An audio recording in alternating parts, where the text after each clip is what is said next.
അങ്ങനെ തിരിച്ചറിഞ്ഞാൽ മാത്രമേ ഈ സമരത്തിന്റെ പ്രാധാന്യം നമുക്ക് ഉൾക്കൊള്ളാൻ വേണ്ടി കഴിയൂ.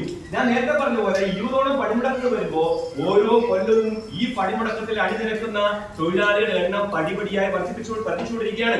കഴിഞ്ഞ പണിമുടക്കത്തിനകത്ത് ഇന്ത്യ രാജ്യത്ത് ആകെയായി 25 കോടി തൊഴിലാളികൾ പണിമുടക്കിയിട്ടുണ്ട്.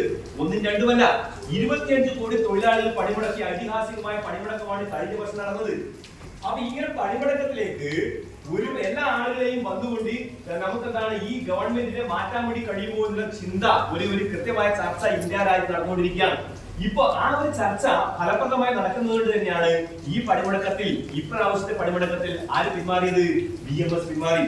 കാരണം BMS എന്ന് പറയുന്നത് നിലവിലുള്ള രാജ്യം ഭരിക്കുന്ന BJP-യുടെ തൊഴിലാളി സംഘടനയാണ്.